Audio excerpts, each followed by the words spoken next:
It's nearly midnight. The room is still. Outside, the wind brushes the windows with the gentleness of forgotten leaves. The only light comes from a small candle flickering on your nightstand, and somewhere in the distance a faint rumble of thunder rolls over a sleeping city. You're safe here, wrapped in warmth. Tonight we won't rush. We'll drift slowly through fire, ash, and memory into one of America's most fragile moments. The night when everything almost fell apart. You may not know the story. That's okay. Most don't. But once long ago, during a humid August night in 1814, the United States came dangerously close to vanishing from the world stage. Not through betrayal, not through invasion alone, but through flame, through the burning of its very capital. Close your eyes. Let the clock hands turn backward. You're no longer here. You're standing on a dirt road just outside Washington City. Not Washington, D.C., not yet. Back then, it was more a promise than a place. The city was young, underbuilt, and vulnerable, a skeleton of what it was meant to become. The Capitol dome hadn't yet risen. Streets turned to mud after a single afternoon rain. The White House, then simply called the President's House, stood exposed on a hill flanked by trees and not much else. The year is 1814. America is at war. You may remember the name, the War of 1812, a conflict not everyone agreed with and few truly understood, but it was real, costly. The British Empire, still smarting from its defeat decades earlier in the American Revolution, found new reason to clash with its former colonies, trade restrictions, maritime insults, and the bruised pride of global empires. As British ships harassed American merchant vessels, seizing sailors and cargo, a cry for war echoed across the states. But America was not ready. Its army was small, scattered, and underfunded. Its capital, the symbol of the new nation, was defenseless. Let me tell you what Washington City felt like in the summer of 1814. It was hot. Oppressively so. The kind of heat that clings to your neck and seeps into your sleep. Congress had recessed. Many residents had left the city to escape the swampy air. Those who remained spoke in low tones of rumors. British troops moving down the Chesapeake cities under threat, militias unprepared. But few truly believed they would reach the capital. Until they did. The British force, led by Major General Robert Ross and Rear Admiral George Cockburn, was swift and bold. After defeating a scattered American defense at the Battle of Bladensburg, a skirmish sometimes mockingly called the Bladensburg Races, due to the rapid retreat of American forces, they turned their eyes to Washington. There was panic, yes, but also disbelief. A European army marching on the American capital, it felt like a nightmare. President James Madison, slight and cerebral, stayed in the city longer than most. He rode out to the battlefield himself, hoping to rally troops. He returned not with victory, but with warning. The British were coming, and there was no one left to stop them. By the evening of August 24, 1814, the sky above Washington darkened not just with sunset, but with smoke. Imagine it. You're a resident of the city. You stand at your window and see torches in the distance, not bonfires, not protest, military torches, redcoats moving silently through the avenues, and then suddenly flames. They begin with the Capitol. At that time, the Capitol was still under construction, its wings incomplete. But it housed the Senate, the House of Representatives, and the Library of Congress. The British soldiers showed no hesitation. They set fire to the building, fueled by furniture, papers, and wooden scaffolding. The flames climbed high, licking the sky, silhouetting the city in a hellish glow. Then came the President's house. James and Dolly Madison had fled hours earlier. Dolly, in a moment of quiet bravery, had insisted on saving a large portrait of George Washington, a symbol of the young republic's dignity. Servants pried the frame from the wall and carried it to safety.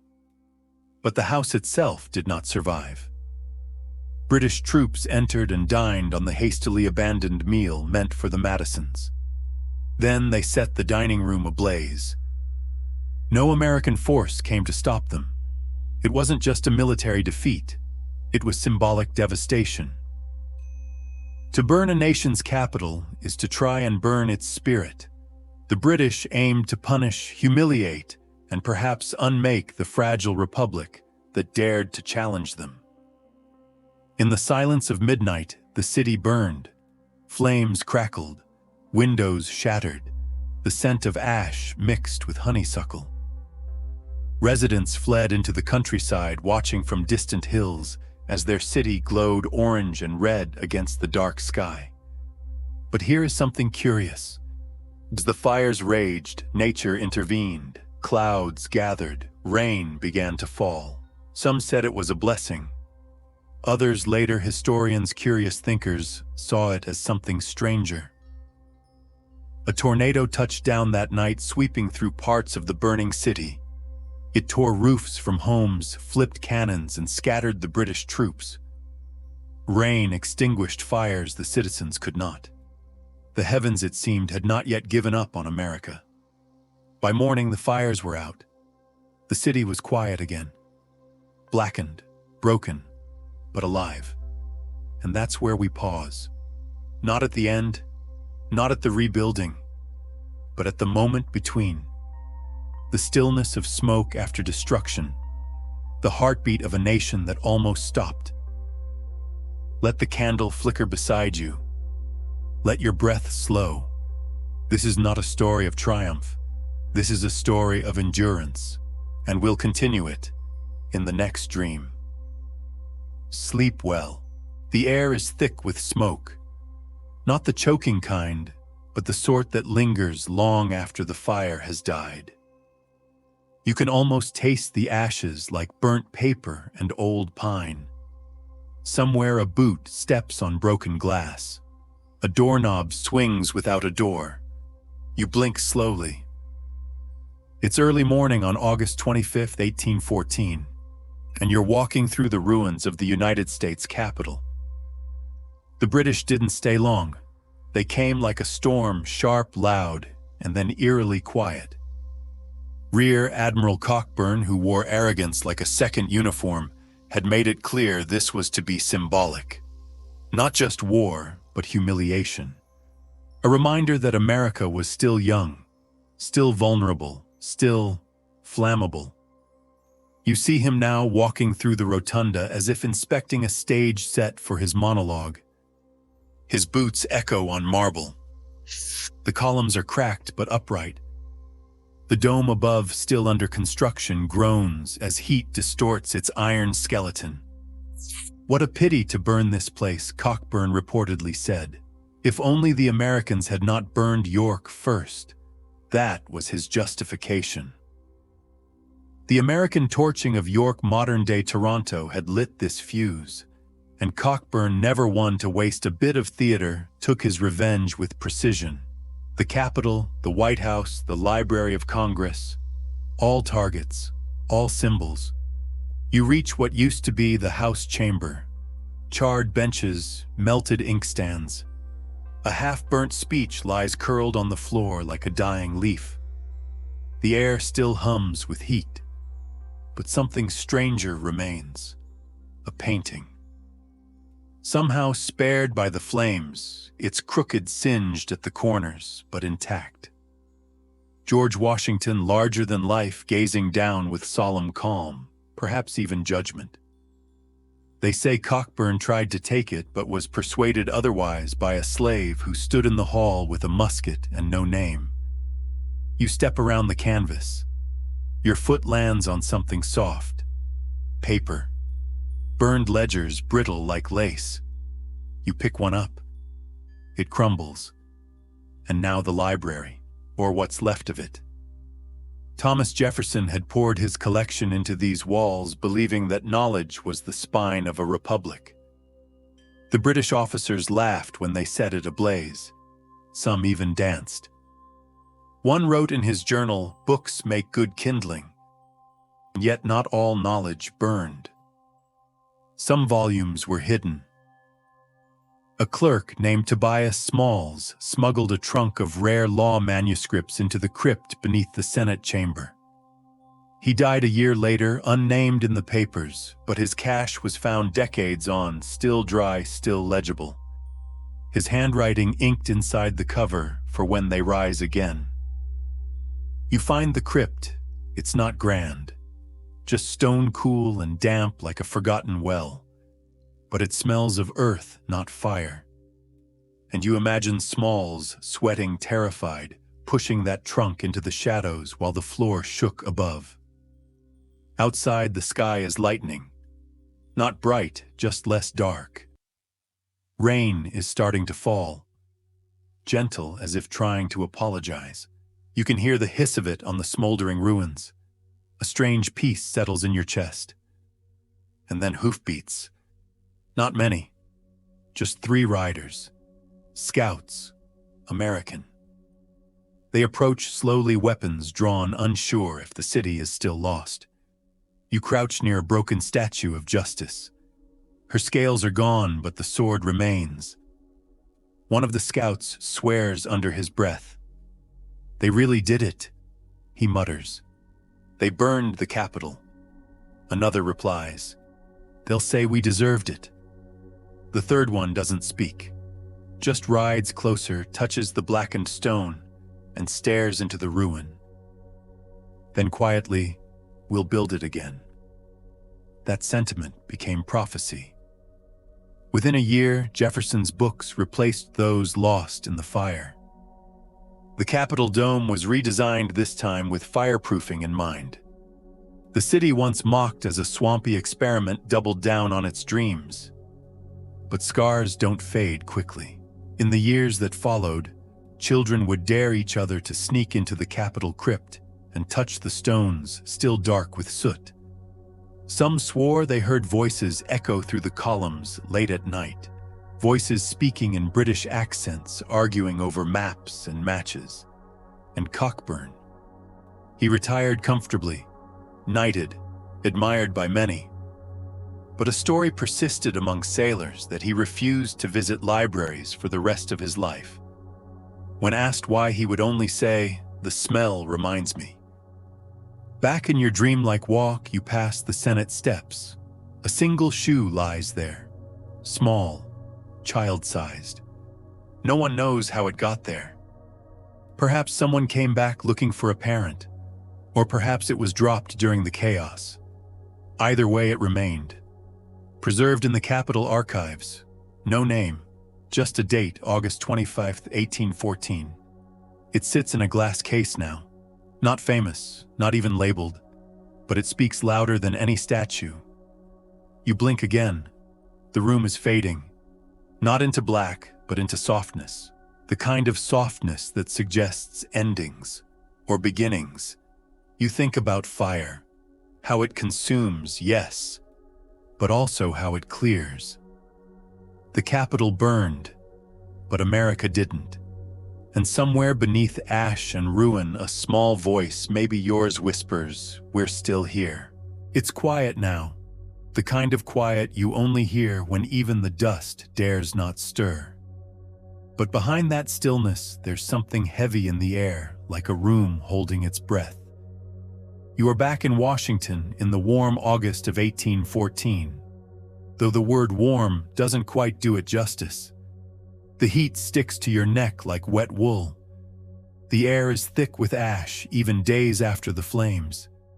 You move through the halls of a shell. The Capitol building, or what's left of it, creaks with every hesitant breeze. The once grand rotunda is now little more than stone bones.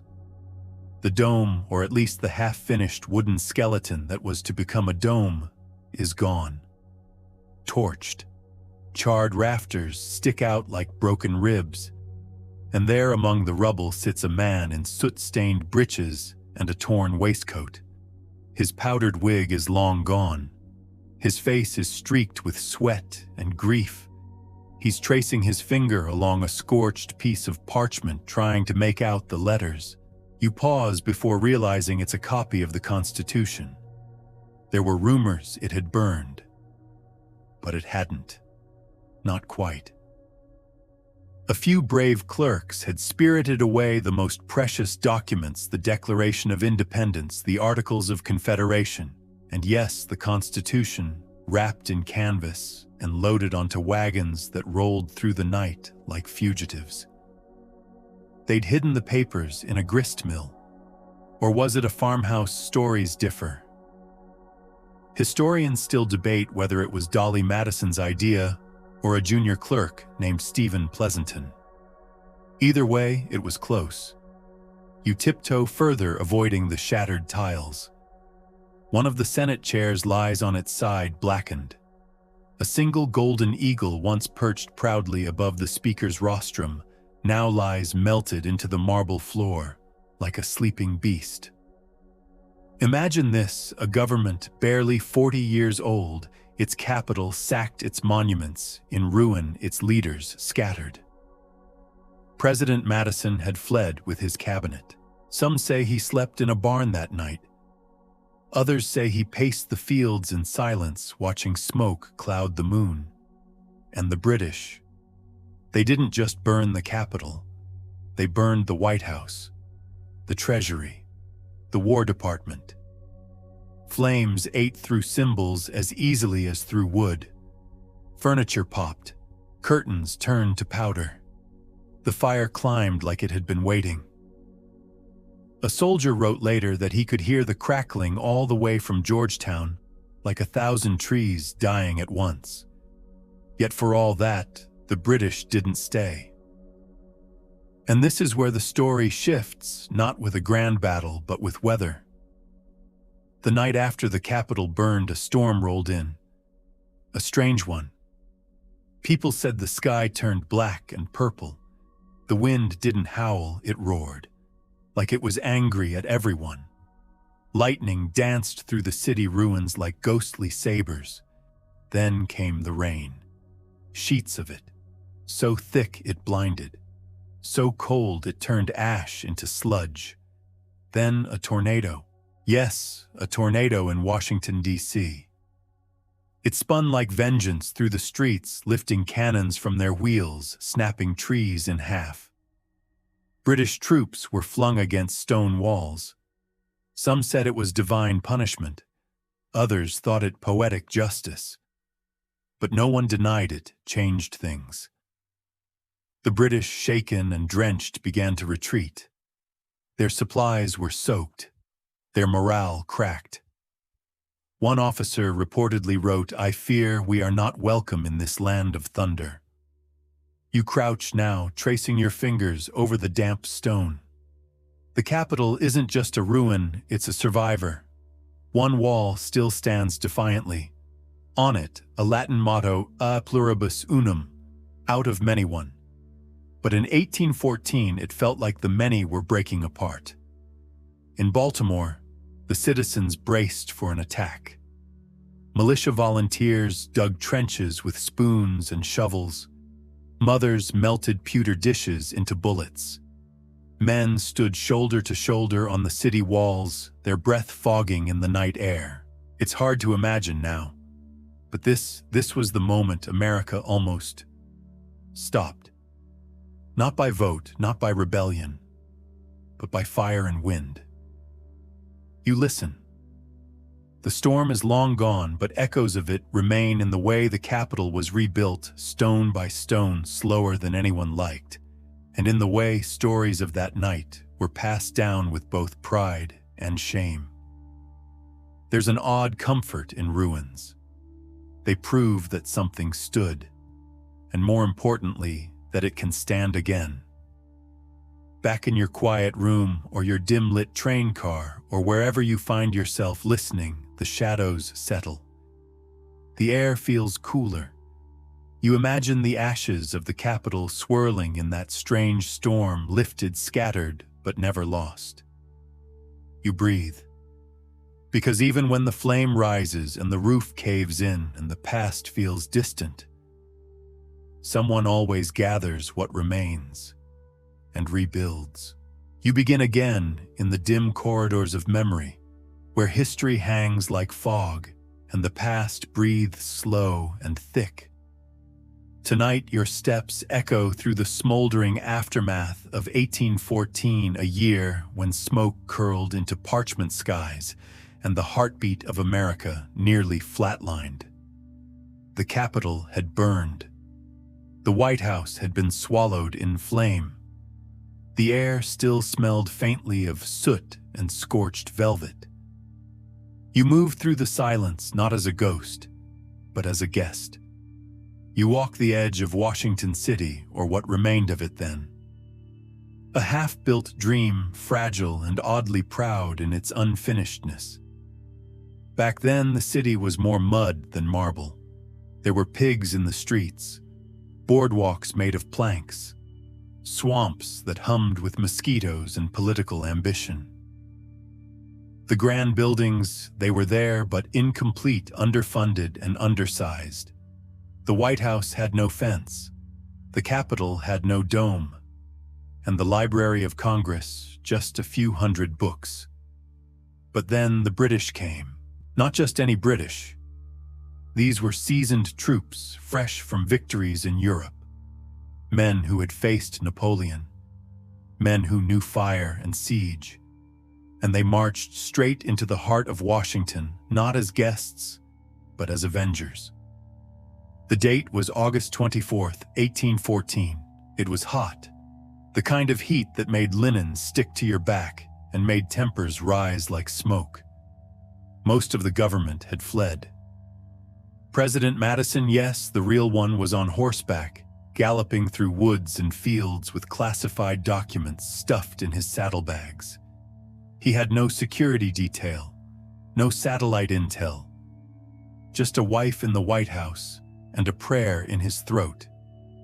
And speaking of Dolly Madison, have you ever pictured her that night? You're in the White House now, or what it used to be, before the blaze. She's wearing a muslin gown, sleeves rolled, sweat glistening at her temples. She refuses to leave. British troops are hours away. But she's waiting. For what? For someone to help remove the portrait of George Washington. Yes, that portrait. It hangs too high on the wall. She orders it taken down to keep it from enemy hands. She doesn't cut it from the frame herself, despite the rumors, but she oversees it like a general. Under her instructions, it's removed, rolled, and sent away in a cart. She leaves only after the last painting is safe. A woman in heels and dignity outrunning an empire. But you know what the British really did when they got to the White House? They ate dinner. Yes. They sat at the presidential table, still warm from the Madison's unfinished meal. Roast beef, fresh bread, wine in crystal. They toasted to King George, they laughed, and then they set fire to the house. Curtains first, then upholstery, then everything else. The firestorm that followed painted the night red. The flames rose so high that sailors could see them from miles away on the Chesapeake. The White House groaned, cracked, and collapsed inward like a burning throat. And the Capitol. It was no better. Imagine walking into the House of Representatives by torchlight, the roof already gone, ash fluttering down like snow, books turned to embers, pages of speeches floating like ghosts across the floor. You don't walk through that room, you wade through it. And here's a strange detail: the British spared some buildings. The Patent Office, for one. Why? A single clerk, William Thornton, pleaded with them. Told them it held the dreams of inventors, the future of mankind. They listened. They let it be. Even war has moments of reason.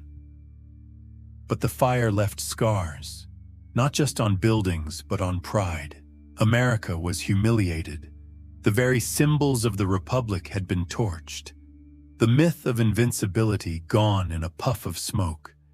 You can feel it in the silence that follows the heavy hush of a people stunned. The next morning, rain. Yes, as if on cue, a freak thunderstorm rolled through, drenched the fires, flooded the streets. One British officer claimed it felt as if heaven itself wished to put out our revenge. Some say a hurricane came. Others just call it divine timing. But either way, the fires didn't finish the job. The shell of Washington remained. You walk the ruins with the wind in your ears and the weight of history on your shoulders. This wasn't just a burning. It was a rebirth. Because from these ashes came resolve, came rebuilding, came reinvention. And in the quiet after fire you notice something. The Capitol dome still missing, still a ghost in the sky. It would take decades before it was finished, but the foundations were already healing, stone by stone, beam by beam. Hope can build even through ash. And Madison. He returned, quietly, without parade or triumph. Just a tired man stepping into a city that barely survived. You see him now standing before the scorched White House. His jacket smells like horse and gunpowder. His eyes hollow, but he lifts his chin. Just slightly, because the Republic had survived. Barely. And some nights that's enough. The wind shifts. You close the door to 1814.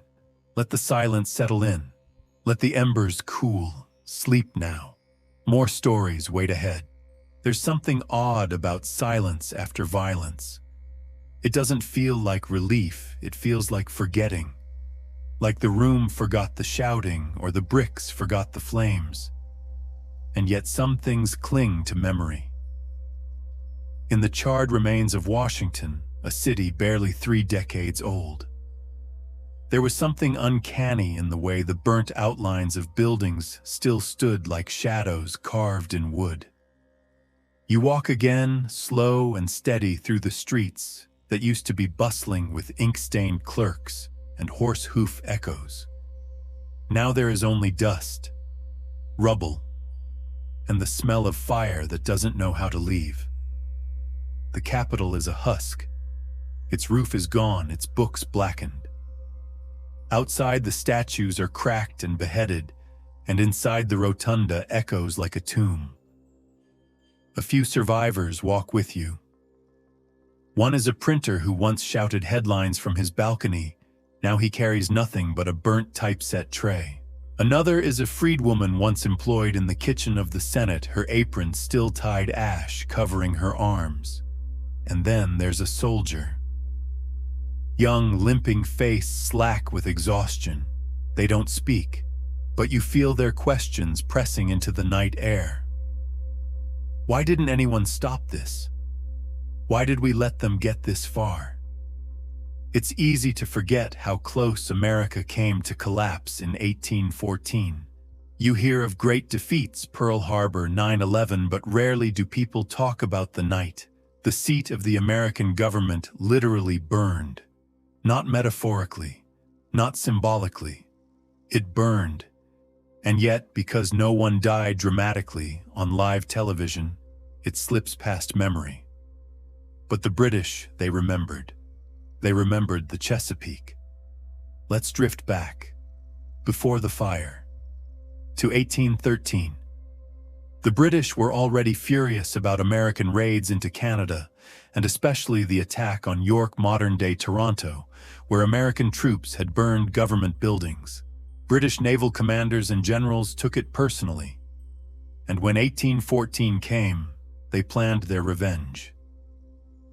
Washington, D.C. was not a capital yet in the European sense. It was small, underdefended, and half swamp. But to the British, it was a symbol.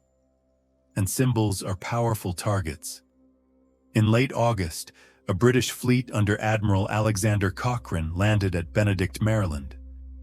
General Robert Ross led the troops inland, marching fast through the summer humidity, red coats gleaming with sweat.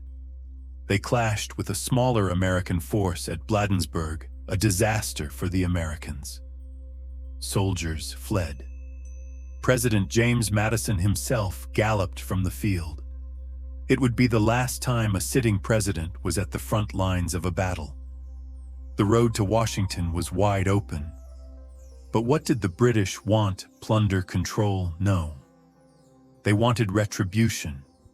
They entered the city methodically. British officers gave strict orders not to harm civilians. But the Capitol, the Library of Congress, and the White House, then called the President's Mansion, were not spared. In the dead of night, soldiers set fire to the Capitol. Witnesses later claimed the flames rose as high as the dome would have been. Books exploded. Walls cracked. The rotunda melted. And somewhere behind scorched marble columns, a single chair remained untouched, smoking but standing. The president's mansion fared no better. British troops dined on the meal that had been prepared for Madison and his guests. Cold roast beef, vegetables, wine, before setting fire to the dining room. A strange moment of conquest, half theatrical. There is debate to this day about whether the British were ordered to burn it all or whether the destruction got out of hand. Some historians argue Ross was reluctant, that he tried to keep things under control. Others say the plan was always scorched earth. But the buildings didn't just burn, they smoldered for days, and then nature intervened. A storm, some say a hurricane, rolled into Washington. Torrents of rain fell, winds howled, lightning struck. One bolt is said to have hit a British cannon, killing several soldiers. The winds tore through tents and scattered supplies. The rain extinguished many of the fires. Some locals believed it was divine justice. One witness described the city as a hell of rain and ashes, and just like that, they were gone. The British left. They had made their point, but they didn't stay, which left America broken, but not dead. Now back to your midnight walk. The city you move through is still dark, still wet, still quiet. But something stirs in the air. Not hope, something more stubborn. Will. Dolly Madison's portrait rescue had already become legend. But few talk about the cleanup, the decisions, the rebuilding, the debates that followed. Should the Capitol be moved? Should Washington be abandoned? Congress met in temporary quarters, a hotel, then a temporary brick structure, called the Old Brick Capitol. It smelled of lime and compromise. There were whispers that Philadelphia would make a better seat of government. Others suggested New York. But slowly, painfully, the city dug itself out. And here's a strange footnote. One of the men who led the rebuilding, Benjamin Latrobe, an architect and engineer who had helped design the Capitol in the first place. He returned like a ghost to oversee its resurrection. Latrobe was not a man of easy optimism. He believed in order, structure, and the power of columns. He once wrote, "Architecture is not a luxury. It is a necessity for nations." And so the Capitol rose again, stone by stone, beam by beam. And if you listen closely through the mist, through the memory, you can almost hear the chisels striking marble. The slow, rhythmic rebuilding of a government that had almost ceased to exist.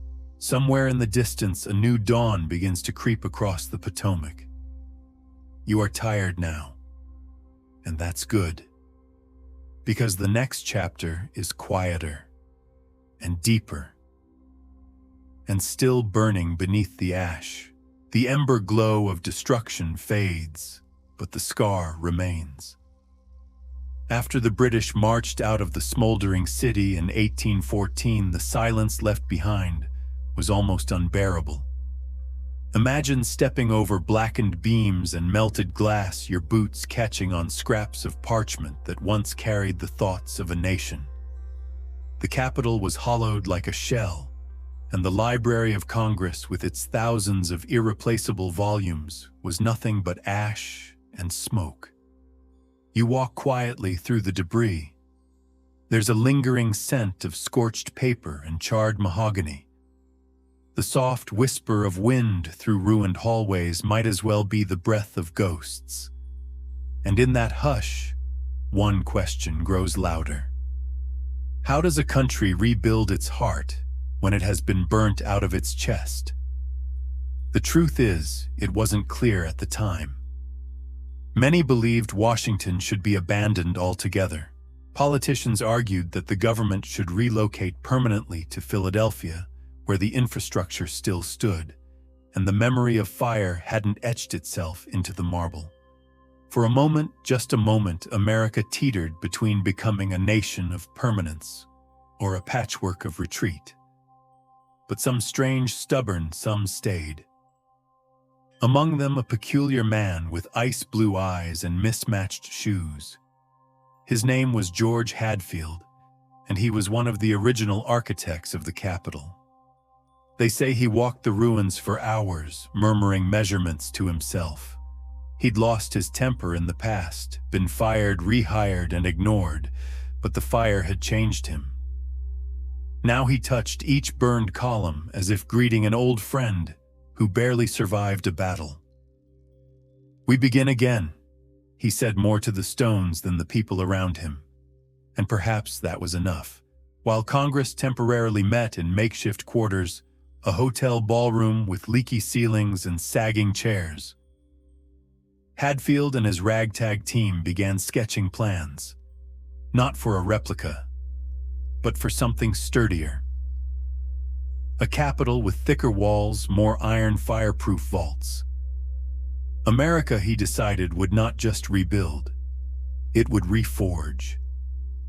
And here's the strangest part: many of the stones used in the reconstruction came from the very same quarries as before. But some came from battlefields. There are rumors, always denied, that pieces of melted musket were folded into the iron beams. That war left its fingerprints on the bones of the building itself. In December of 1815, Thomas Jefferson, then retired, and living in Monticello, received a letter. A plea, really. Congress wanted to restart the Library of Congress, and they needed books. Jefferson, ever the collector, responded not just with support, but with his entire personal library, thousands of volumes, some ancient, some rare, from topics like philosophy, astronomy, horticulture, and yes, even books on Islamic law and Nordic poetry. Jefferson believed knowledge was the spine of democracy, and so his collection became the seed from which the Second Library of Congress would grow. You can almost see it, crates arriving in Washington by cart and boat, packed with volumes wrapped in cloth, their corners still marked with Jefferson's elegant script. And once unpacked, those books sat in rooms that still smelled faintly of smoke. A quiet defiance, not with weapons, but with words. But it wasn't just infrastructure and books. It was people. The Capitol, even in ruins, attracted artists, laborers, dreamers. A painter named Constantino Brumidi, who would later be known as the Michelangelo of the Capitol, arrived in America, fleeing revolution in Italy. Years later, he would lie on scaffolding for hours, painting frescoes onto the rotunda's dome. But before that, he walked the fire-blackened halls and declared, "This place has soul." And yet, the soul wasn't always easy to maintain, because 1814 had done more than burn buildings. It had shaken confidence.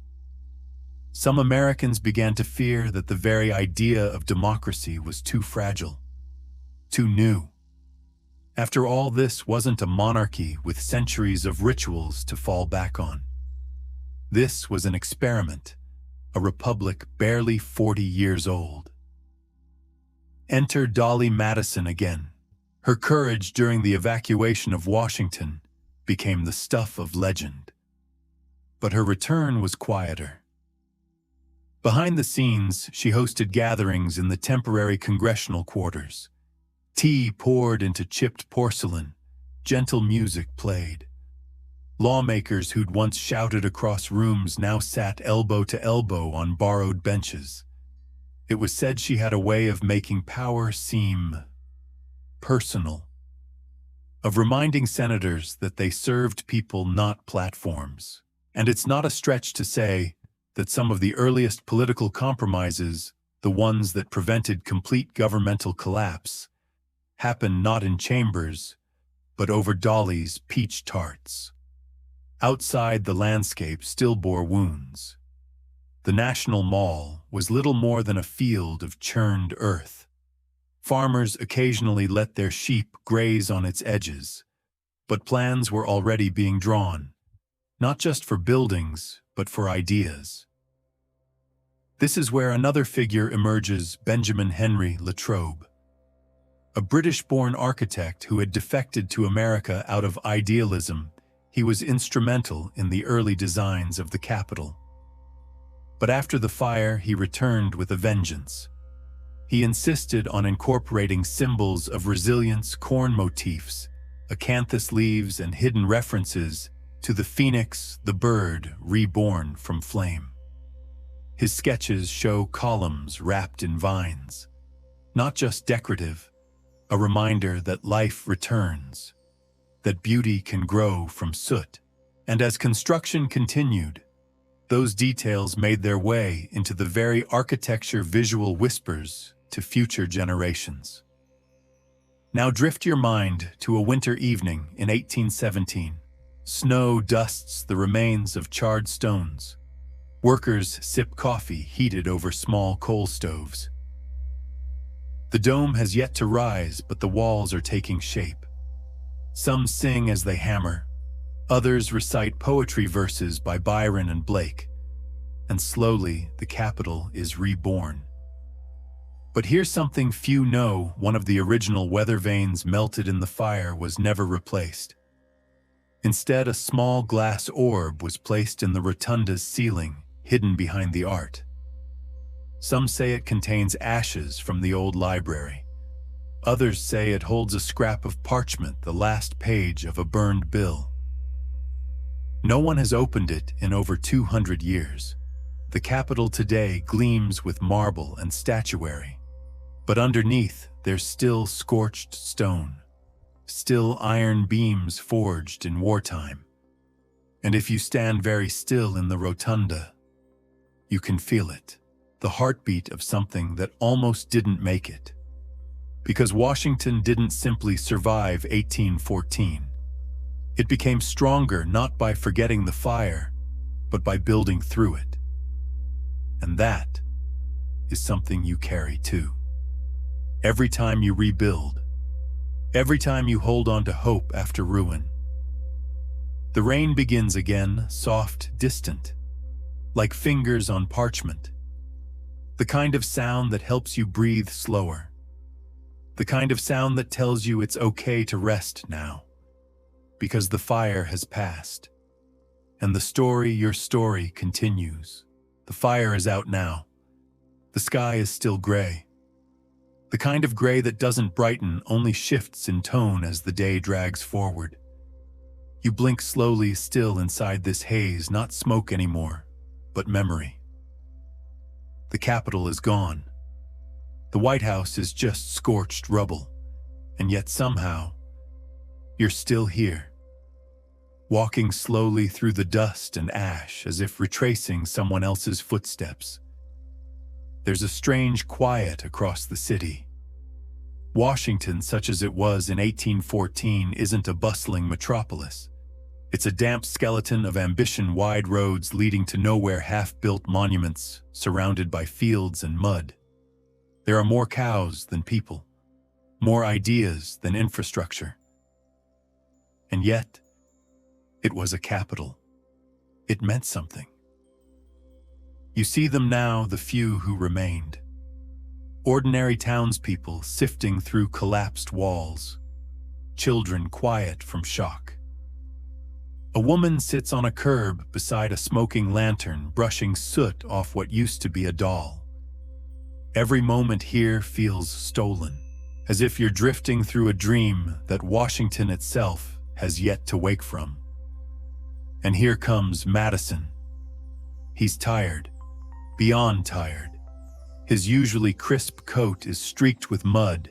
His gloves lost, his eyes sunken like someone who hasn't slept in a week, which is true. The fourth president of the United States had just watched the seat of government burn. He had fled into the woods. Now he returns with nothing but a journal in his hand and a headache that could flatten a bull. He's not a military man. He's a thinker, a debater, a scholar in a suit. And now he must lead a country that looks around at the ruins and wonders quietly, is this the end you see? This part of history doesn't get taught much. America in 1814 was not guaranteed. The War of 1812 wasn't going well. The British Navy had blockaded ports. New England was contemplating secession. Native nations were resisting westward expansion with fierce and justified rage. And now the symbolic center of the Republic was reduced to embers. Some said Madison should resign. Others whispered that the government might need to move maybe to Philadelphia again, or even New York. But the president, quiet and stubborn, insisted no. Washington stays. The capital remains. There's something surreal about that decision. To look at charred foundations and say this is still home. Maybe it was pride. Maybe it was strategy. Or maybe just maybe Madison knew that if America was going to survive, it couldn't keep retreating. It had to stand in the ashes and build. You drift now toward the National Intelligencer, a newspaper office spared from destruction by a stroke of poetic irony. When British troops arrived to burn it down, their commanding officer paused. He hated the paper's politics, sure. But he recognized the printing press, and so instead of fire, he ordered his men to dismantle it. Letter by letter, type by type, as if unmaking a voice instead of silencing it. That image stays with you. Imagine a group of redcoats in tight formation carefully plucking lead letters from trays. The tools of language, the weapons of democracy, pulled apart quietly in the early morning fog. History is full of fire. But here's the part we forget, it's also full of quiet refusals. People who look at ruin and say, not yet. There's another refusal happening now, just a few streets over. Dolly Madison, once First Lady, now refugee turned icon, has been gathering survivors.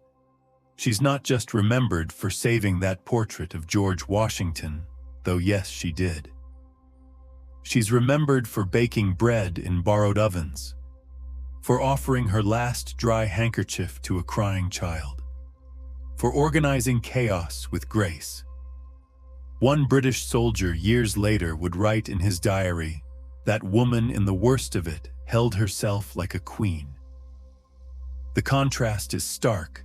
Where the Capitol once stood, stones are scattered like broken teeth. But inside a temporary structure, little more than a shed with a table, members of Congress are gathering again. They wear mismatched clothes. One man has soot on his collar. Another clutches a draft of a bill like it might catch flame again.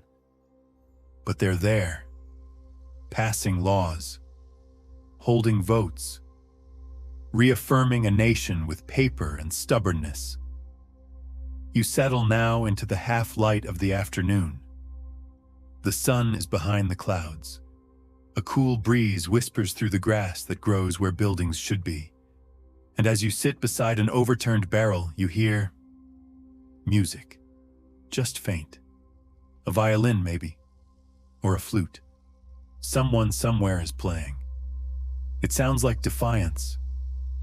You picture the player, a teenager, fingers quick from years of practice, pulling joy from a piece of carved wood while the ruins look on in silence. There's no audience, no ceremony, just a human insisting on melody amid the mess. And here's a curious fact. Weeks after the fire rain poured down so hard, it was said the city itself wept. Mud swallowed shoes. Rats took over parlors. And still people came back. Brick by brick, they started rebuilding. Not just homes, but memory. The capital would rise again, grander.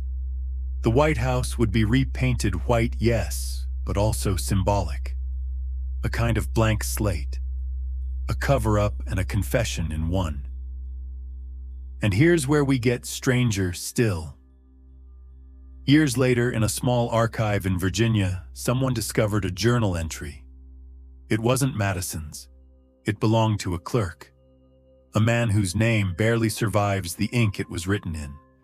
And in that entry he wrote, "They say we lost everything.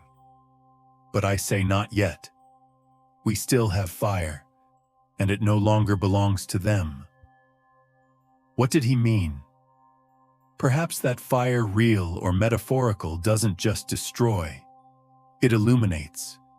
It forces clarity. You see the shape of things when the walls fall. You decide then what to save. You're nearly asleep now. The wind has settled. The ash is still. And the night prepares to stretch its arms across the Potomac once more.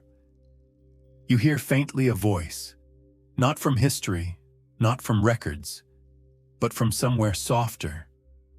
Maybe it's Dolly, or Madison, or the anonymous clerk. It says we almost ceased to exist. And yet, we didn't. The sun doesn't rise all at once, not in Washington, and not in the stories of nations. It begins slowly. First with the faintest hum behind the curtains of the sky, then with warmth creeping like a rumor across rooftops. In the ruined city where charred beams still hiss quietly in the morning dew, light feels like a visitor, not a return. You step through it carefully. The Capitol is still smoldering. You're standing at the edge of its wreckage, the columns blackened, the rotunda open to the sky like a gaping mouth. Wind moves papers across the ground, congressional reports, drafts of bills, and someone's old spectacles with one lens shattered. There's a burnt leather shoe. It's unclear if it was left or lost. That morning, everything feels like both. And somewhere in the distance comes the sound of a broom. Someone sweeping the ashes. It's Dolly Madison. Not literally, she isn't here now. But her spirit lingers. Only days ago, she refused to flee until Washington's portrait was saved. She had it removed from the wall, rolled it with gloved hands, and made sure it escaped the fire. That painting, that stiff, stoic gaze, became a relic overnight. A symbol that some things, some ideals must be salvaged at all cost. But the building gone. The British hadn't just burned the Capitol. They burned symbols. They dined in the White House before torching it. They played flutes in the congressional chamber before smashing the chairs. It wasn't simply an act of war. It was theater. They wanted Americans and the world to feel the humiliation. And here's the odd part. It worked. Not just for the Americans, but for the British too.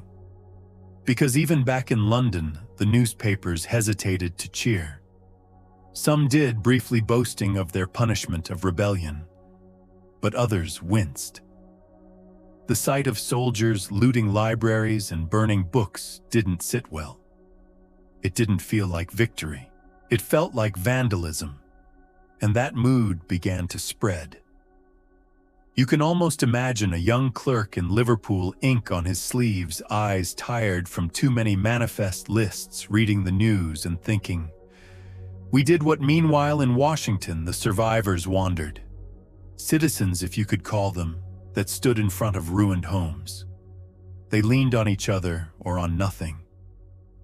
One man simply stared into the shell of the patent office for hours, unmoving. The fire had spared some parts of the building. Inside, a filing clerk had refused to flee, throwing wet blankets on door frames and begging the redcoats to leave it alone. Remarkably, they did. There's no explanation. Maybe even soldiers recognized that ideas, even patent sketches of corn threshers and barrel locks, were worth keeping. Still, the silence afterward was deafening. And then the storm came. You remember the storm, don't you? The tornado. The rain that poured down as if the skies themselves were ashamed. The winds that slammed into the remaining British detachments like a divine slap. Some said it was judgment. Others said it was weather. But no one who saw it doubted its timing. The streets flooded. Flames hissed and died. British officers were thrown from horses. One was reportedly crushed beneath a falling chimney. The city, having lost its breath, exhaled. But this part of the story isn't about nature's revenge. It's about what came next. You're standing near the Capitol ruins. Remember, it's morning now. A man with a shovel moves past you, coughing. He doesn't nod. He just begins to dig. Not for graves, for foundations. Reconstruction began before the smoke cleared. There was no grand speech, no trumpet call. Just hammers, boards, the slow rhythm of survival. The idea that something, anything, could be rebuilt if people just kept their hands moving. James Monroe, then Secretary of State, wandered the ruins with a notepad. He made lists. What could be saved? What needed replacing? What no longer mattered? He was calculating, but not cold. He understood something that many didn't. Burning a house doesn't erase its address. A nation doesn't vanish because its windows are smashed. And so you watch as these soot-covered workers stack bricks. You notice their sleeves rolled high, their brows streaked with dust. Some sing, some don't. A boy brings them water in a dented tin bucket. He doesn't speak either. But then you catch sight of something new. A banner, or what's left of one. It reads faintly in Union strength. Someone had hung it above the Capitol months earlier. Now it lies across a pile of rubble, half buried. A carpenter picks it up, folds it without a word, and tucks it into his coat. Later, historians would wonder about that moment. Did that banner survive? Was it preserved? Did it inspire anything, maybe? Or maybe the man just needed something soft to hold. Because in that moment, that quiet post-fire haze, Americans weren't thinking about symbols. They were thinking about shelter, about winter, about food. The British had left, but they'd taken dignity with them. The rebuilding would take more than stone. It would take belief. And belief is a stubborn thing. Even as buildings rise, belief falters. Even as speeches echo, doubt whispers. But still, you look around, the work continues. Sunlight strikes the dome's skeleton. And beneath it, a woman, maybe a widow, maybe just weary, offers coffee from a tin kettle to a soldier leaning on a beam. They say nothing. They don't need to. Because in that silence, something shifts. Not forgiveness, not forgetfulness, just forward. And that perhaps is what history really is. Not the fire, not the fight, but the footing that comes after. The sound of a broom in the ashes, the weight of a banner in your coat, The echo of hammers in a city that refuses to vanish. The stars are fading now. You can almost feel dawn just beyond the horizon, though it hasn't quite arrived. That peculiar liminal hour when everything slows, not asleep, not awake, but hanging in a hush. It's in this silence that another ember glows quietly from history's forgotten fire.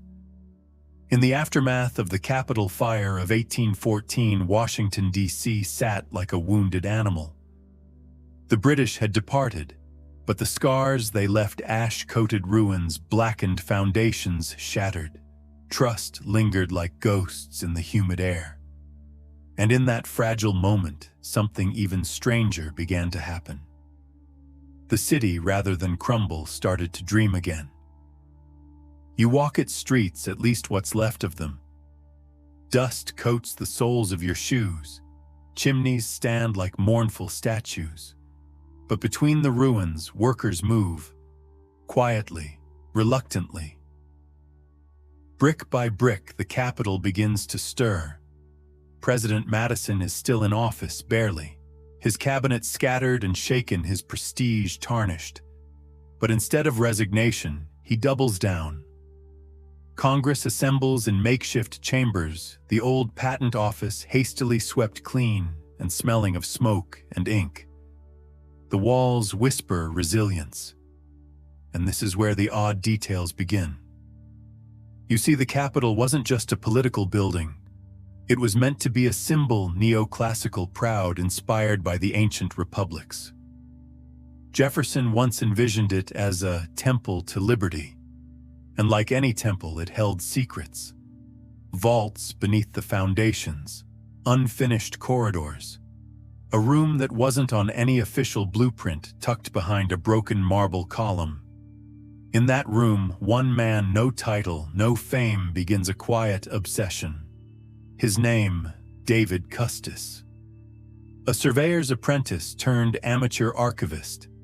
He lost his brother in the Chesapeake raids and believed that history had to be preserved before it burned again.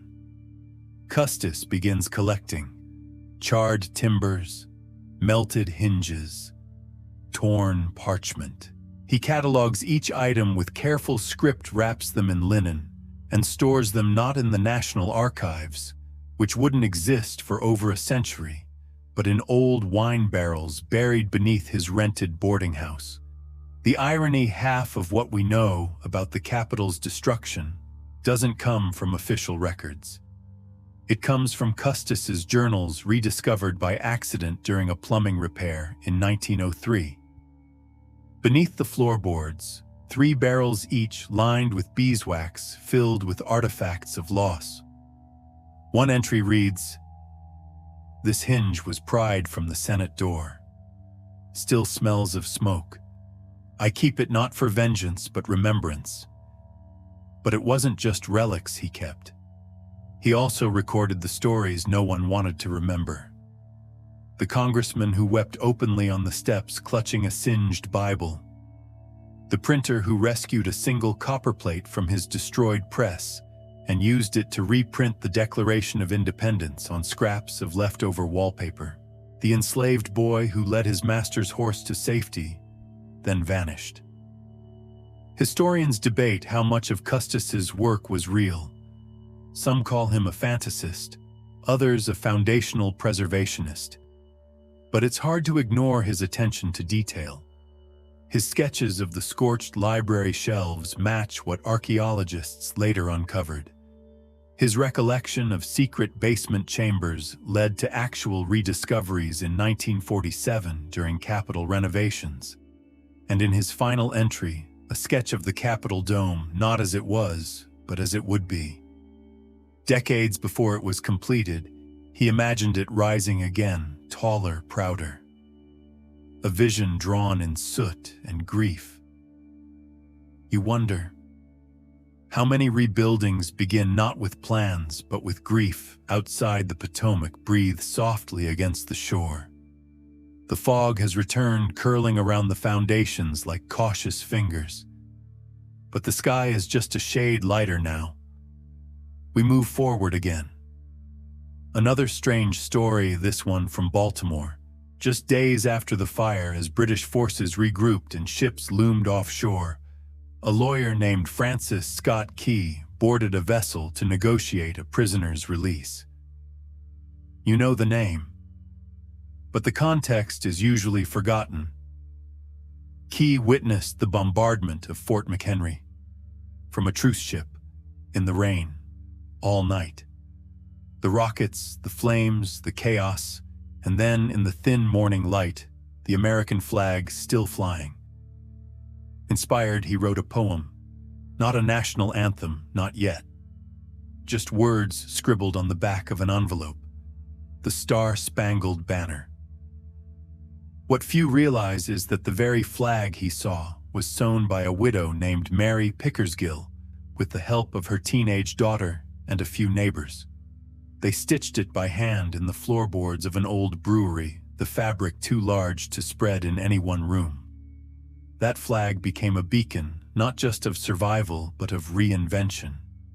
Because in truth, America in 1814 was flailing, divided, exhausted, on the brink of losing its capital, its credibility, even its cohesion. And yet, songs were written, flags were raised, ruins were documented with obsessive care, and slowly, strangely, something began to knit itself back together. Call it resilience, or maybe it's just stubbornness. But back in Washington, the rebuilding continues. There's a night not long after when President Madison walks alone through the rubble of the Capitol. He stops where the rotunda will one day be. Nothing but blackened stone now. He looks up at the stars, and he says, though no one writes it down, this is not the end. And it wasn't. Even the British years later expressed surprise that the Americans didn't move their capital. Surely one officer wrote they will see the futility of rebuilding in a swamp. But they did rebuild. Because sometimes the very absurdity of hope is what carries a country forward. The fire could have ended the American experiment. Instead, it lit a fuse under its stubborn heart. And now, that faint dawn you felt earlier, it's closer. The sky is soft gray. The city bruised but not broken exhales. And somewhere beneath your pillow, history turns another page. You've made it to the final stretch of the story. The fire is out, the war is winding down, and yet the smoke still lingers, not just in the air, but in memory. It's the year 1815 now, and the air in Washington smells of wet ash and fresh ambition. You're walking along Pennsylvania Avenue, or what's left of it. The charred wood and stone have been cleared in some places, revealing muddy streets and nervous plans. It's the kind of spring that doesn't know whether to rain or bloom. The Capitol, what remained of it, stands as a blackened ruin.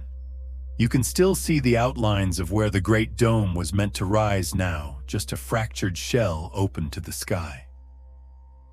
The Library of Congress is gone. Thousands of rare books torched in minutes. Some were irreplaceable, others never even catalogued. The Senate chamber, a scorched box. The House unrecognizable. And yet, something stirs. Because while the British had marched through the Capitol with fire and fury, they hadn't stayed long. The occupation was brief, like a fever or a warning shot. Within 26 hours, a hurricane struck the real kind. A rare, almost mythical storm swept in from the Chesapeake. Winds howled, trees cracked like ribs, and rain poured so hard it extinguished fires in seconds. Some called it divine intervention. Others called it weather. Historians, as always, debate. You stand there watching the city begin to breathe again, and around you, the rebuilding begins. Men haul bricks and scrape mortar. Women too, washing linens, patching uniforms, helping lay the foundations again. There's a strange mix of determination and weariness, like everyone's still walking through smoke even if the sky is clear. President Madison has returned.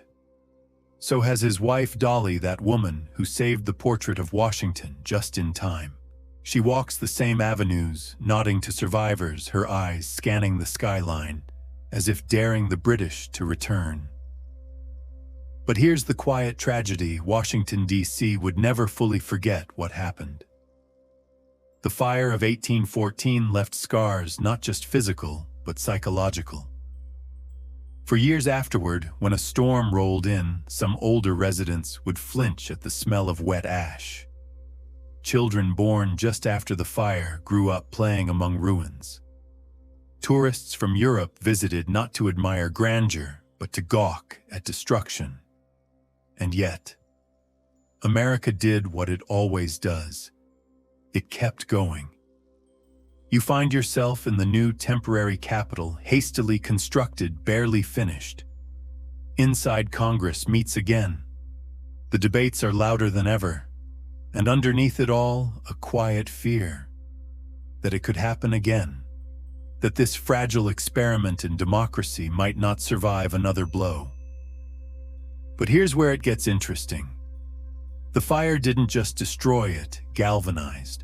It forced the country to take itself more seriously, to invest, to rebuild not just with wood, but with marble and iron, to forge identity from ruins.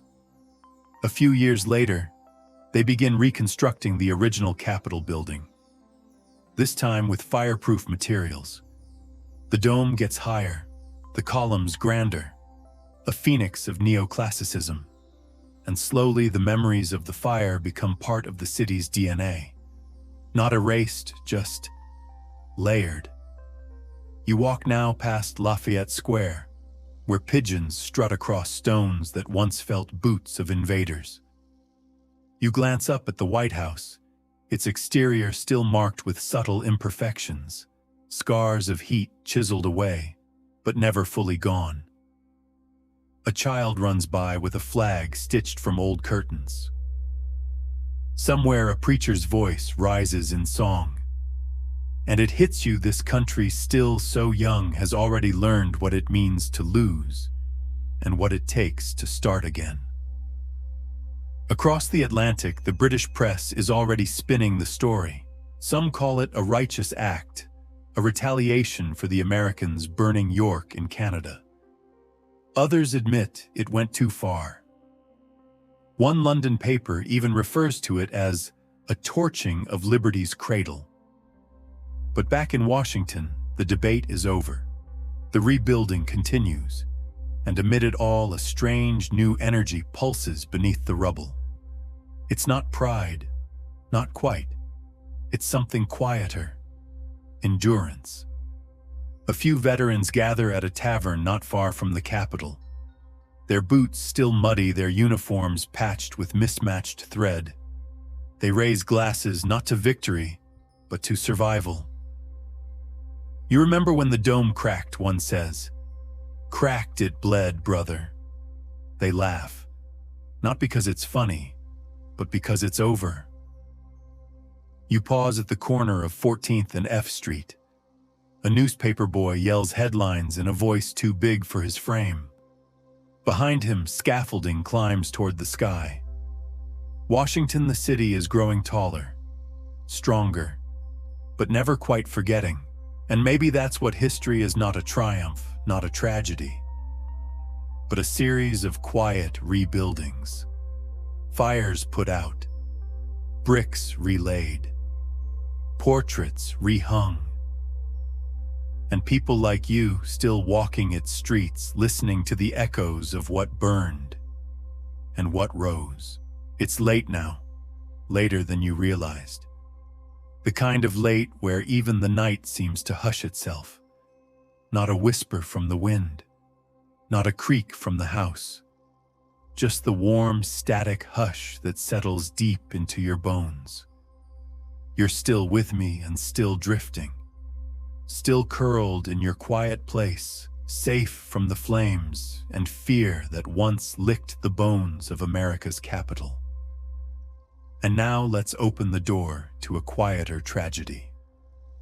One that doesn't crackle with fire or echo with cannon blasts, but instead hums in low tones the story of how a simple sheet of parchment nearly vanished forever, and how a sleeping city once woke to find its soul missing. You're walking now? Not fast. It's more like gliding through the scorched streets of Washington in the days after the British left. The smoke has thinned, but the buildings still smolder, their timbers snapping like tired bones. The Capitol's dome is a skeleton black against the pale morning sky. Rubble crunches softly beneath your boots, and the air tastes of ash and regret. Someone is shouting. You follow the sound through what remains of the Library of Congress. Once a place of polished floors and murmured debates, it's now a charcoal memory. Shelves are gone. Maps flutter half-burned in the breeze like wounded birds. But one man stands among the ruins, panicked, covered in soot. He's searching for a book. Not just any book, the book. The ledger that listed the original contents of the Declaration of Independence, the Bill of Rights, and other sacred American documents. You freeze, not because of the fire, but because the idea hits you. What if the flame hadn't just taken paper? What if it had burned the memory of a nation? You walk with the man. He's not a soldier or a politician, just a clerk, a paperkeeper. But in moments like this, clerks become guardians of destiny. He drops to his knees beside a pile of damp ash and pulls away a charred corner of parchment, barely readable but there, still breathing in its own way. They saved it. Barely. Now your steps take you further through the reeling days that followed the fire. Across the countryside, smoke still curled from barns and bridges. Washington's residents began returning, dazed and grim like ghosts stumbling back into the world. The President, James Madison, had taken shelter in the wilderness of Virginia, eating cold bread beside burned-out taverns, writing frantic letters in the flickering candlelight of borrowed rooms. And his wife, Dolly, you've heard her name before. The woman who saved George Washington's portrait, remember? But what you may not know is how she became something of a myth. Not just a first lady, but a flamekeeper. After the fire, Dolly didn't retreat. She returned to Washington before many of the men. Her presence alone reassured a battered people. She walked the scorched avenues in boots too worn for her station, her bonnet soot-stained, her gloves missing. And yet wherever she appeared, people stood taller. She helped organize makeshift kitchens. She arranged for care of the wounded. She comforted children who stared at the skeletal remains of their homes. One boy, only 9, later wrote that she handed him a sugar biscuit, tousled his hair, and said, "We'll build it better and brighter." And they did, but not right away. In the weeks after the fire, a kind of quiet dread settled over America. The British hadn't just burned buildings, they'd burned confidence. Some newspapers questioned whether the capital should remain in Washington at all. Some even proposed abandoning it entirely, relocating to Philadelphia or even New York. The heart of the country, it seemed, had stopped beating. And then something odd happened. A group of artists and architects began to gather in the ruins. Not officials, not generals, just dreamers with soot on their sleeves. They began sketching. One drew a vision of a new Capitol dome even grander than the first. Another designed gardens that would one day become the National Mall. A young woman, anonymous in the records, painted watercolors of the destruction, not to mourn it, but to understand it. She said, "If we know what we lost, we can imagine what to become. And amid all this, a curious thing seeds. Yes, literal seeds. Botanists had gathered samples from the gardens destroyed in the fire specimens, from Jefferson's collection seeds, from Adams's greenhouse, and they began to plant them. In soil still warm from destruction, they sowed the future. Now close your eyes again. Let time move forward in fast, gentle blinks. Months pass, then a year. The Capitol rises slowly from the ash. New stones, new timber. The dome begins to curve against the sky again, but something's changed. The old Capitol was dignified, yes, but cold. Formal, inspired by Europe. The new one, it felt different. Still neoclassical, still echoing Rome and Athens, but infused with something messier. More American. Its flaws weren't hidden. Some stones didn't match perfectly. Certain columns were reused from old warehouses. A stairwell was rebuilt by volunteers from Baltimore who had no architectural training, but a desperate desire to restore the symbol of their nation. It was imperfect, but it was alive. And here's a curious truth, the fire of 1814. The one meant to destroy America's soul became the furnace in which that soul was reforged. The Capitol was no longer just a building. It was a scar, visible, shared, and strong. Even today, if you walk its halls at night when the tourists are gone and the lights are low, some say you can still smell the ash, still hear the whispered footfalls of those who once fled, still see the flicker of candlelight in a corridor that hasn't held a candle in 200 years. You've come a long way with me tonight, from flame to silence, from destruction to renewal. And now as your eyelids begin to fall, I'll leave you with one last image. Picture a small garden, behind the Capitol, tucked away.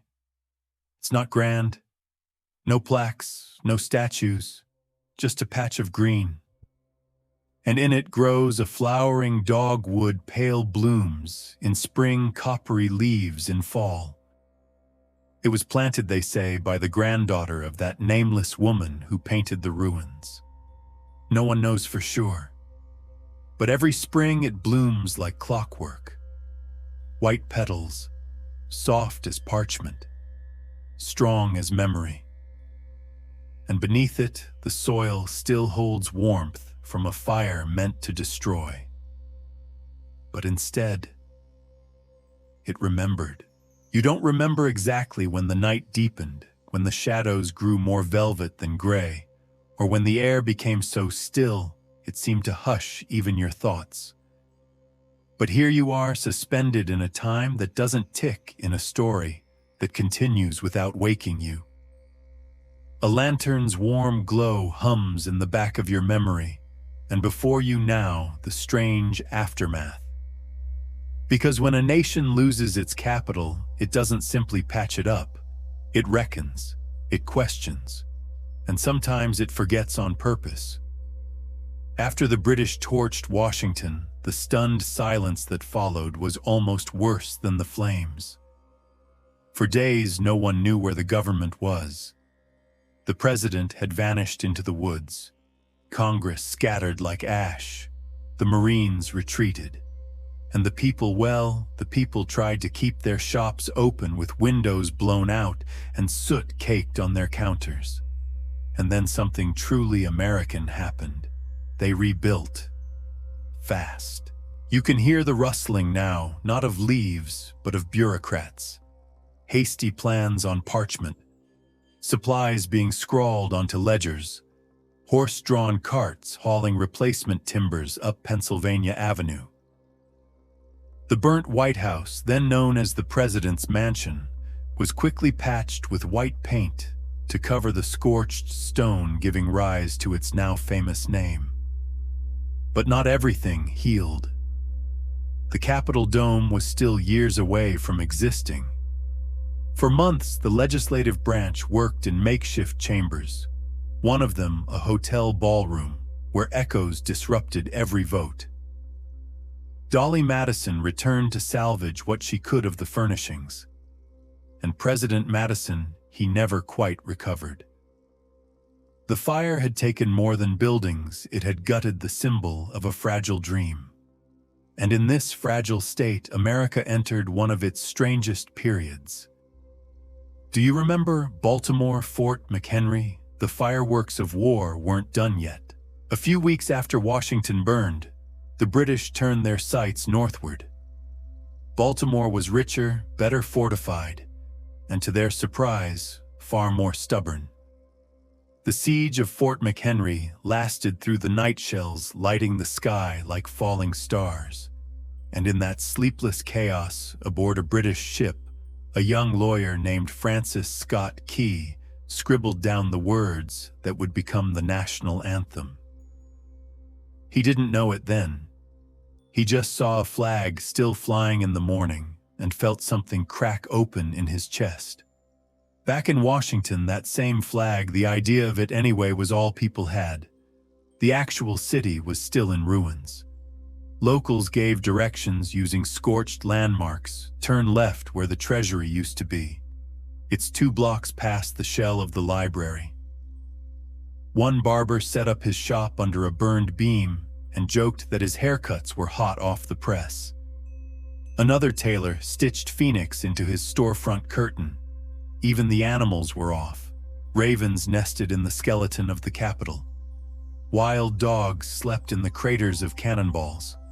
And a few residents claimed they heard weeping near the site of the old Supreme Court, though no one was ever found there. Strange, isn't it? How fire leaves behind more than ashes. But here's a forgotten truth: the fire didn't destroy Washington's spirit. It revealed it. You start to feel that now, a kind of quiet defiance smoldering beneath the soot. A will to continue. A refusal to be erased. And yet, there's sadness too. Because not everything lost was rebuilt. Some of the original texts stored in the Library of Congress books sent by Thomas Jefferson himself turned to smoke. Personal letters, early maps, land records. Memory erased by heat. Some say this was a mercy, a clearing of the past. Others say it was a theft no enemy should have had the power to commit. You close your eyes. You imagine walking the halls of a ruined building, touching the walls that once rang with debate, laughter, and law. You smell burnt oak and plaster. You see light filtering through broken windows. And then you hear footsteps. Not from now, from then. James Monroe, the Secretary of State and soon-to-be President, walking through the rubble, coat cinched tight, a list of priorities folded in his glove. He's already planning the rebuild.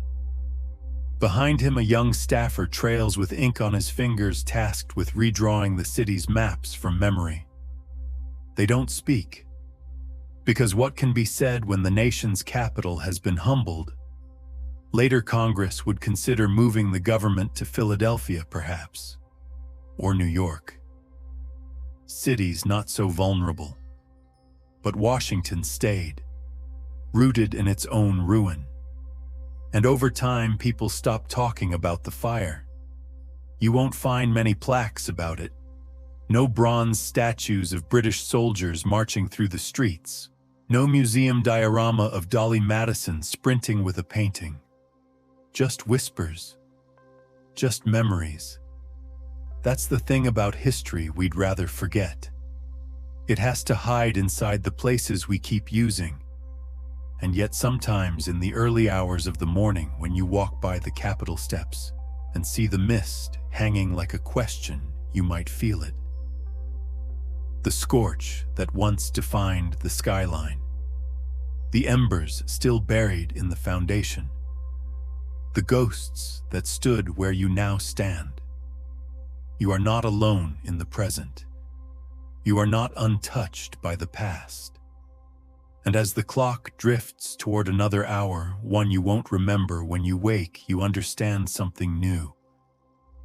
Not all fires burn things down. Some fires light the way forward. The fire in Washington had consumed more than the Capitol's roof and the president's house walls. It had singed the very narrative of a young nation. But what came after wasn't silence. It was something stranger. You lean back listening, as if waiting for a story that doesn't want to be told, but insists on whispering anyway. And tonight, it begins with a book. In the chill of late autumn 1814, a quiet man named George Waterston walked into the charred remains of the Library of Congress. Smoke still haunted the stonework. Black soot clung to the niches where shelves had once stood. He was not a politician nor a soldier, but a librarian appointed only a year before the flames. And now his entire charge had turned to ash. He didn't weep. He took notes. You picture him there, boots crunching on burned pages, pausing at what had once been Jefferson's cherished map collection, now curling at the edges like dried leaves. His journal from that time reads more like a love letter than a report. The soul of the Republic has suffered a wound. But Waterston wasn't alone in his grief. Across the ocean in Paris, another man was already sketching. We return to the familiar shape Frederick Auguste Bartholdi, though younger here, no beard, no hollow eyes yet. He had not heard of the Capitol fire, not directly. But he was part of a generation raised on the poetry of revolution and scarred by its aftermath. The embers of liberty glowed faint across the Atlantic. And here's a strange connection one few textbooks mention. When Jefferson's library burned, it wasn't merely a collection lost. It was the intellectual bridge between the Enlightenment ideals of Europe and the democratic experiment in America. Jefferson, after all, had built it with that in mind. The purchase of his books by Congress had saved the library once before, and now those very volumes were gone. So Bartholdi never read those particular pages. But his mother had. Charlotte Bartholdi was an educated, politically sharp woman, and she kept a copy of Jefferson's letters in her personal collection. She often quoted them aloud, especially the one about the Tree of Liberty and its blood-soaked roots. Frederick grew up hearing those words not from a teacher, but from the kitchen table. Liberty wasn't abstract. It had a scent, ink, and coffee and wool. The thread tightens. Because while America rebuilt its burned halls, Bartholdi began designing structures with impossibly high arms, reaching, always reaching. He sketched colossal arches, imagined statues taller than towers. He didn't know yet what they were for. He only knew that whatever they were, they would not kneel. Meanwhile, Waterston pushed Congress to fund the rebuilding of the library. His reports grew more passionate, even poetic. He wrote of the need to preserve memory as armor against invasion. He argued successfully that knowledge was as vital as cannons. And in 1815, something remarkable happened. Thomas Jefferson, then deep in retirement at Monticello, offered to sell his entire personal library again to the government. Not out of greed. He asked for what it had cost him. And with a single shipment of over 6,000 books, the Library of Congress was reborn. The crates arrived in Washington like sacred cargo. There were volumes in Latin, Greek, French books on science, philosophy, architecture. Ideas too stubborn to burn. Back in France, Bartholdi was just a boy. But those ideas had already crossed the sea. They flowed through lecture halls, newspapers, salons. By the time he reached his 20s, they lived inside him. So now you see the strange, slow rhythm of history. One city burns. A library vanishes. Another man, years later, sculpts a woman whose eyes remember something they've never seen. But we aren't done with Washington yet. The Capitol itself, that proud dome to be, was redesigned after the fire. Architect Benjamin Latrobe returned to repair and revise his vision. He added symbolic flourishes, corn and tobacco capitals on the columns native to America growing from ashes. The rotunda envisioned as the nation's heart began to rise, and within its walls, murals, frescoes, depictions of battles and treaties. But one room tucked away was dedicated to something quieter, the lost archives. Visitors often miss it. But if you ever find yourself there, pause. The plaques speak of fire, of preservation, of the librarians who risked their safety to rescue knowledge.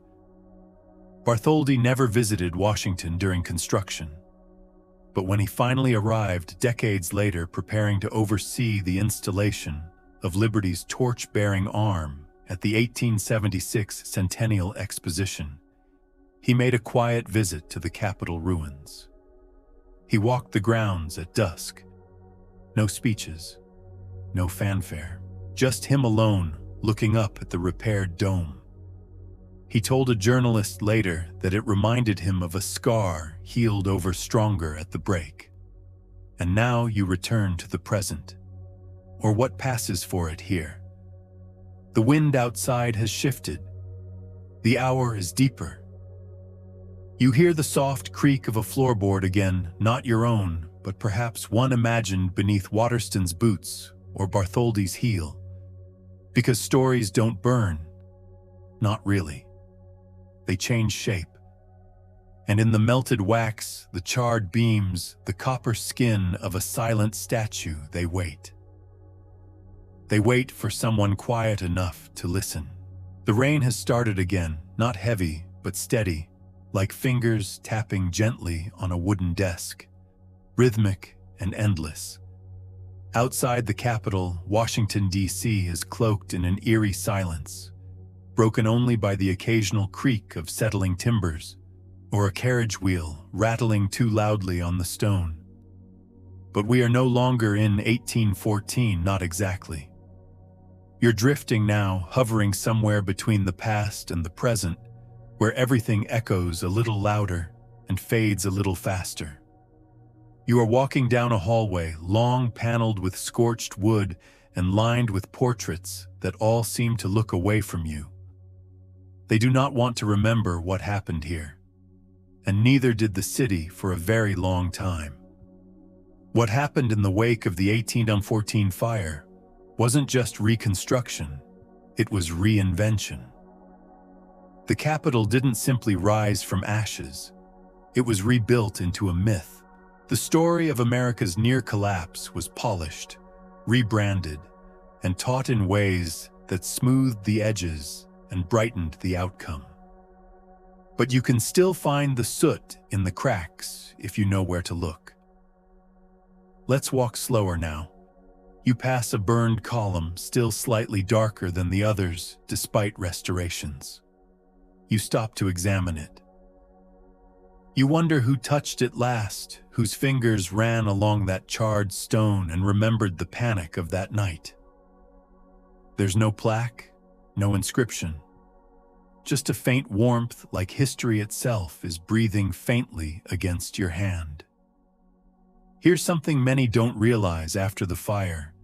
There were real debates about whether Washington, D.C. should remain the capital at all. Philadelphia wanted its crown back. New Yorkers argued that a city so vulnerable should never host the nation's center of power. Even some in Congress believed it was a divine sign that the city was cursed or unworthy. But there were others, quieter voices, who insisted that starting again in the same place was the point. Not because it was wise or safe, but because resilience needed a physical form. And ashes are an excellent place to start a myth. We're in the rotunda now. You tilt your head. The dome stretches upward like the inside of a cathedral. Murals spiral across the ceiling. Gods, founders, muses, all of them painted larger than life, forever frozen in a moment of idealized grandeur.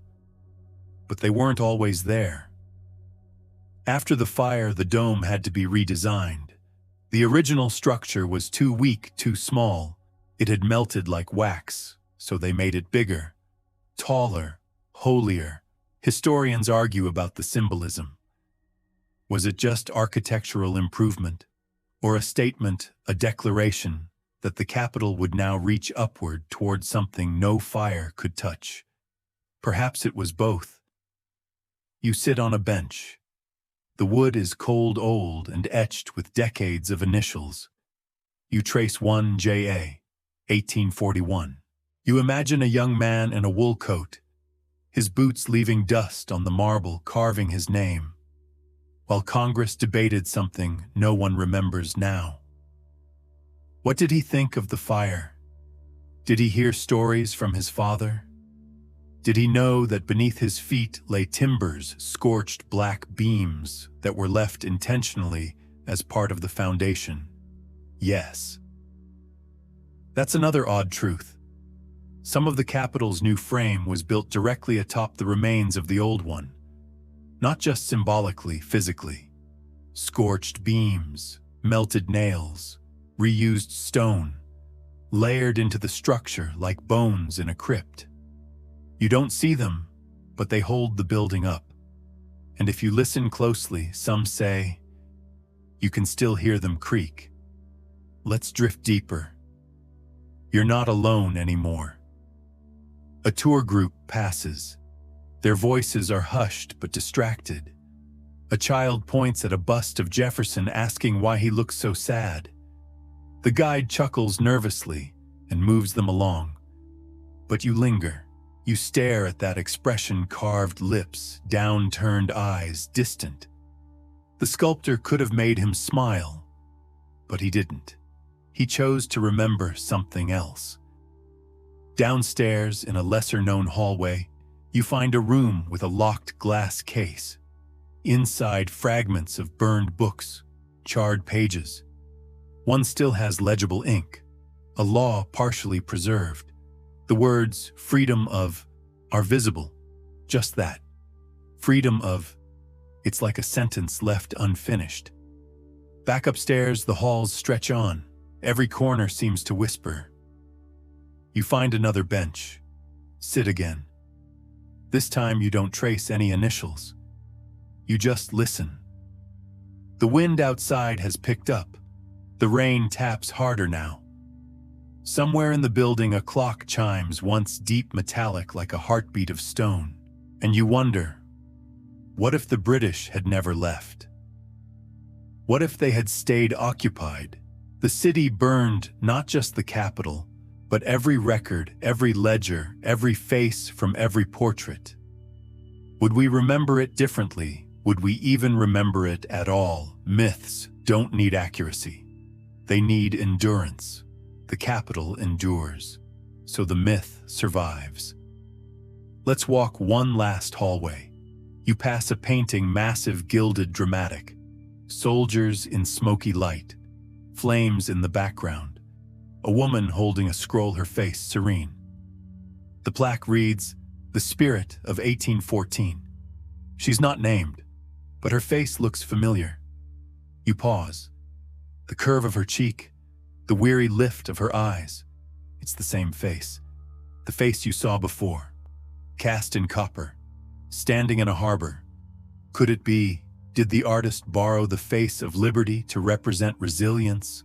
Or was it coincidence? Or was it the only face they could think of when asked to paint a woman who endured fire and remained? The rain is heavy now. The Capitol windows blur, and you close your eyes. Maybe just for a moment. Maybe long enough to dream. The streets of Washington still held the scars, cracked bricks, ash-blown gutters, scorched railings, bent inward, as though the heat had clawed them from within. It is late August 1814, and you're walking carefully now through a path once set aflame. The city has stilled, yet it hasn't quite breathed again. It's the moment between crisis and memory, and everything smells of smoke that no longer burns. A small group gathers near what was once the Capitol building. Rubble frames the sunrise. A child no older than 9 picks up a warped nail from the blackened grass and holds it like treasure. Somewhere a rooster crows incongruously, defiantly, as if insisting that daily life must return even if the government has vanished in flame. You glance at the ruins. The Great Dome hadn't been finished before the fire, but what had been there, the House, the Senate, the Library of Congress, all gutted. The books burned first. Nearly 3,000 volumes gone in minutes. Some had been donated by Jefferson himself. Others were irreplaceable early printings, signed manifestos, personal letters, all lost. The fire wasn't accidental. The British Army came with matches in hand. They called it retaliation. Just weeks earlier, American troops had sacked York, the capital of Upper Canada, today's Toronto. They burned the Parliament buildings there, including the personal residence of the Lieutenant Governor. Civilians had died. Washington was to be the answer. You hear the British general's voice in your memory, Major General Robert Ross, tall, even-tempered, oddly polite. He didn't want to burn the city, but orders are orders. His men marched through the streets with a grim rhythm, bayonets down, torches up. Here's something curious. The British didn't loot wildly. They took few spoils. What they wanted was humiliation, symbolic destruction. They spared private homes, but made sure to destroy every official institution. It wasn't war. It was theater. At the White House, they dined first. Yes, really. President Madison had fled hours earlier. His wife Dolly had rescued only a few prized possessions, famously including the full-length portrait of George Washington. The rest of the executive mansion was left intact. So when the British arrived, they sat, ate the dinner, drank the wine, wiped their mouths, then set it all alight. It is said the fires from the Capitol and the White House could be seen from the banks of the Potomac. Some say the glow reached the ships still waiting offshore. Others claim the flames turned the sky red enough to make night seem like an extension of evening. But you don't just see the flames. You see the silence after. Ross's men are gone. Rain has fallen hard and bitter, soaking the ashes, but not in time to save much. The columns of the Capitol still stand like teeth broken and smoke-stained. Washington, the city, has become an echo. And yet, something stirs. There's a rumor that the library will be rebuilt, that Jefferson himself has offered his personal collection to replace the lost books. Over 6,000 volumes, they say, including texts in Latin, Greek, even Sanskrit. A horse-drawn cart clatters by. 2 men carry beams. A woman wipes her hands on her skirt and sets a pot of beans on the windowsill. The city, impossibly, is not dead. You shift again, not in space, but in time. You're inside a tavern now, mid-September. The smell of tobacco smoke, wet coats, and burnt wood fills the air. Several members of Congress sit hunched in a corner. They've returned to Washington against all odds, the president insisted. Madison had no interest in relocating the Capitol. We must prove this city is not a fantasy, he told his advisors. And here they are, governing from a borrowed tavern, drinking sour cider, writing laws on singed parchment. One senator jokes that this is the most democratic Congress has ever been. No velvet chairs, no marble columns, only wood and sweat and stubbornness. You think about symbols again. What is a country without its capital? What is a law without a building to be passed in? The fire didn't just destroy, It dared the Americans to redefine what permanence meant, and redefine it they did. You return to the Capitol ruins. Workmen dig hammer-shaped bricks. A scaffolding rises where the rotunda will someday bloom. In the background, a tall man in a powder-blue waistcoat argues with an architect about whether the new library should be fireproof. The architect nods. At any cost, he says. It will take years. The war still isn't over. But something has shifted. A nation that watched its government buildings burn and decided to return anyway, that is a nation unwilling to fade. You notice something else now. A child, perhaps the same one from earlier, holds a soot-covered book with no title. Half the pages are blackened, but she hugs it to her chest like it's alive. Her eyes catch yours. She smiles. It begins not with fire, nor with battle drums, but with silence. You feel it first there in the attic of your imagination, the hush of something ending. All around you, the soot has settled. The smoke has cleared. The echo of footsteps down marble corridors has finally faded. And now only the remnants remain burned, paper-broken timepieces and the soft ache of something too large to name. You're standing on the threshold of the unknown in the quiet breath after the storm. This is not history anymore. It's aftermath. The Capitol dome, a skeletal silhouette against the morning light, casts its long shadow over the scorched city. Where once ambition danced in debates and power strutted through halls, now lies only a skeleton of a republic gasping for coherence. You walk slowly across the rubble of the rotunda, or rather what remains of it. Beneath your feet are marble chips, half-melted glass, singed draperies.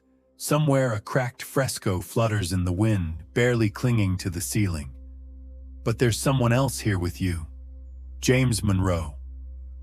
Recently named Secretary of State, soon to be President. He walks like a man measuring the length of a grave. Quiet, focused, and deeply, unspeakably angry. Not at the British, but at the fragility of the dream. If a handful of redcoats can burn the soul of a nation, he whispers perhaps to himself or perhaps to you, what does that say about the soul? You don't answer. Because how could you? You simply follow. Down broken stairs, through warped doors, past portraits whose eyes now look scorched and tired, the bust of Washington lies beheaded in the Hall of Columns.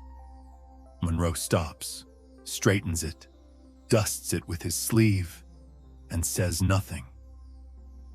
This is the birth of American myth, not in flags, not in declarations, but in these silent acts of recovery. Outside the streets of Washington, D.C. are slick with dew and ash. The Capitol smolders behind you like a corpse that won't quite go cold. And the people, they shuffle, they sweep, they pray. But mostly they wait. For orders, for answers, for something to believe in. There are whispers of revenge, of marching north, of torching Canadian outposts. But Monroe knows that vengeance makes poor mortar. What's needed now isn't rage, it's rebuilding. And so begins one of the most quietly radical ideas in early American history, the decision not to move the Capitol. You may not have considered this, but the destruction of Washington offered a rare opportunity.